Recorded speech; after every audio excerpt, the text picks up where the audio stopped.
कालू, इस घोंसले में तो पानी आ गया है। हाँ गौरी, अब जाए कहाँ? कोई पक्षी हमें अपने घर रखेगा नहीं।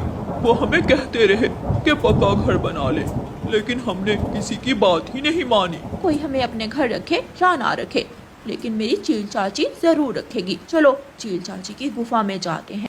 वो दोनों पति पत्नी उड़ते हैं और चील के पास जाते हैं। चील चाची, हमें बाहर बहुत ठंड लग रही है, हमें गुफा के अंदर आने दे दे। आ जाओ, मैंने कौन सा तुम्हें खा जाना है। कौवा और कवि गुफा के अंदर चले जाते हैं। चील ने चूल्हे पर मांस चढ़ाया हुआ था। ये खुशबू तो लाजवाब है। ये कहाँ से आ रही है? इस मांस से आ रही है जो चूल्हे पर चढ़ाया है। मैं तुम्हारी तरह थोड़ी हूँ जो दाना चावल पर गुजारा करे। मैं तो चील हूँ, चील। मेरी भूख तो नरमो मलाई माँ से ही मिटती है। चील चाची, इस बार किसका शिकार कर लिया? शिकार तो मुझसे अब होता ही नहीं। बस उड़ती उड़ती एक बेमार फाखना का घोंसला मिल गया था, उसे वही मार दिया और उठाकर ले आई। चील चाची, हमें भी भूख लगी है। ये लो, तुम दोनों ये आम खाओ। ये उस फाखना के घोंसले से मुझे मिले थे। दोनों कौवे जल्दी से आम पकड़ते हैं और खाने लग जाते हैं। मैंने तुम दोनों की मदद की है, अब तुम दोनों को भी मेरा एक काम करना होगा। बोलो चील चाची, क्या काम है? तुम दोनों को किसी पक्षी को बहाने से मेरी गुफा में लाना होगा। पक्षी अब बहुत चालाक हो गए हैं, मेरी गुफा तक आते ही नहीं। अब तुम दोनों मेरा ये काम करोगे। ठीक है चील चाची, जैसे ही बारिश रुकती है हम आपके लिए नरमो मलाई मांस का इंतजाम करते हैं। चिड़िया अपने बच्चों के लिए दाना लेकर आती है। कुकू गुड़िया, आज बारिश हो रही थी, मुझे कोई मीठा फल नहीं मिला, ये दाना ही मिला है, आप दोनों इसे ही खा लो। दोनों बच्चे दाना खाने लग जाते हैं और फिर अपनी मम्मा के साथ लेटकर सो जाते हैं। सारी रात बारिश होती है और सुबह होने के साथ ही बारिश रुक जाती है और आसमान साफ हो जाता है। मम्मा, क्या आज आप हमारे लिए मीठा फल लाएंगी? हाँ मेरे बच्चों, मैं आप दोनों के लिए मीठे आम लाऊंगी और मेरे पीछे आप दोनों उड़ने की प्रैक्टिस करोगे। आप दोनों को अब जल्दी उड़ना होगा ताकि आप दोनों भी मेरे साथ दाना ढूंढने जाया करो। ठीक है मम्मा, आज हम अच्छे से प्रैक्टिस करेंगे। जो अच्छे से उड़ेगा उसे एक आम ज्यादा मिलेगा। फिर रानो चिड़िया अपने घर से निकलती है। गुड़िया बहन, देखना मैं ही जीतूंगा। नहीं नहीं, मैं जीतूंगी।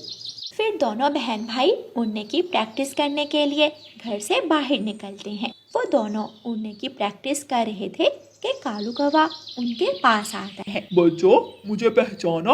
मैं कौन हूँ? हमें क्या पता? मैं आपकी मम्मा का पड़ोसी हुआ करता था। आओ, मैं तुम दोनों को उड़ना सिखाता हूँ। मैं तुम दोनों को एक जगह लेकर जाता हूँ जहाँ तुम दोनों जल्दी उड़ना सीख लोगे। मम्मा ने हमें अजनबी पक्षी के साथ जाने से मना किया है, आपके साथ नहीं जाएंगे। वो दोनों वहाँ से उड़ते हैं। कौवा भी उनका पीछा करता है। गुड़िया बहन, वो काला पक्षी हमारा पीछा कर रहा है। ओ भाई, चलो जल्दी से घर जाते हैं। अगर वो हमारे पीछे आया है तो आप जोर से उसकी पूंछ पर डंडा मार देना। दोनों बच्चे जल्दी से अपने घर चले जाते हैं। कौवा भी उनके पीछे आता है क्योंकि उसे तो चील के लिए चिड़िया के बच्चों को लेकर ही जाना था। कालू कौवा जैसे ही चिड़िया के घर में जाता है, दोनों चिड़िया और कुकू जोर से डंडा कालू की पूंछ पर मारते हैं और कालू कौवा बेहोश होकर गिर जाता है। उनकी मम्मा भी घर आ जाती है। मम्मा, ये पक्षी हमारा पीछा कर रहा था। बच्चों, ये तो कालू कौवा है, हमारा पड़ोसी था। जाओ जल्दी से पानी लेकर आओ और इसके मुंह पर छींटे मारो। बच्चे ऐसा ही करते हैं और कालू कौवा होश में आ जाता है। रानो चिड़िया, तुम्हारे बच्चे तो बहुत शैतान हैं। एक मैं इनको उड़ना सिखाना चाहता था, ऊपर से इन्होंने मुझे ही मारना शुरू कर दिया। बच्चों, जल्दी से कालू अंकल से माफी मांगो। दोनों बच्चे कालू कौवे से माफी मांगते हैं और कालू कौवा वहाँ से चला जाता है। मम्मा, वो कालू अंकल ऐसे हमारे पीछे पड़े थे जैसे वो हमें खाना चाहते हो।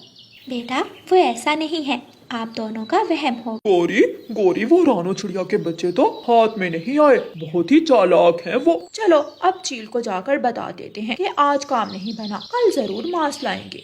वो दोनों चील के पास जाते हैं और उसे बता देते हैं। बहुत ही नकम्मे हो तुम दोनों। मैं जब तुम्हारी उम्र में थी तो 4-4, 5-5 शिकार इकट्ठे कर लिया करती थी, लेकिन तुम दोनों से तो बच्चे नहीं पकड़े गए। अब कल जरूर कुछ लेकर आना। अगले दिन रानो चिड़िया के बच्चे अपनी मम्मा से कहते हैं, मम्मा हमारा आज खिचड़ी खाने का मन है, हमें खिचड़ी बना कर दे। ठीक है, मैं जंगल जाती हूँ और चावल ढूंढ कर लाती हूँ। रानो चिड़िया घर से निकलती है और चावल ढूंढने चली जाती है। वो चावल ढूंढती ढूंढती गुफा के पास आती है, जहाँ उसे कालू और गोरी की आवाजें सुनाई देती है। वो वहाँ पर रुक जाती है। देखो, आज तुम दोनों कोई गलती मत करना। मैंने कल भी मांस नहीं खाया। अगर आज ना खाया तो मैं वैसे ही मर जाऊंगी। चील चाची, आप चिंता ही मत करें। कल तो वो शैतान चिड़िया के बच्चे नहीं फंसे, लेकिन आज किसी को जरूर लेकर आएंगे। रानो चिड़िया सारी बातें सुन लेती है। मेरे बच्चे ठीक कह रहे थे और मैंने उनकी बातों का विश्वास करने की बजाय इस छोटे कालू कव्वे पर भरोसा किया। कालू कव्वा और गौरी कव्वी गुफा से निकलकर जंगल जाते हैं। रानो चिड़िया भी उनके पीछे पीछे जाती है। एक जगह छोटा मिठू और कीकी खेल रहे थे। वो दोनों कव्वे उनके पास जाते हैं। बच्चों बच्चों, आज मैंने खीर बनाई है, आओ तुम दोनों भी आओ, हम सब मिलकर खीर खाएंगे। आप दोनों की माएँ भी वही हैं, आप भी आ जाओ। बच्चे उनके साथ जाने लगते हैं कि पीछे से रानो चिड़िया आकर उनको रोक लेती है। बच्चों, आप कहीं मत जाना, ये झूठ बोल रही है। ये आप दोनों को चील के पास लेकर जाएगी और वो चील आप दोनों को खा जाएगी। बच्चे चील का नाम सुनकर वहाँ से भाग जाते हैं और रानो चिड़िया भी वहाँ से चली जाती है। लो कालू, ये शिकार भी हाथ से गया। गोरी, चलकर चील चाची को बता देते हैं कि हमसे ये काम नहीं होता। वो दोनों कव्वे खाली हाथ ही वापस लौट जाते हैं। आज फिर कोई शिकार नहीं आया, लेकिन मुझे आज बहुत भूख लग रही है और जब मुझे बहुत ज्यादा भूख लगे तो जो भी मेरे सामने हो मैं उसे ही खा जाती हूँ।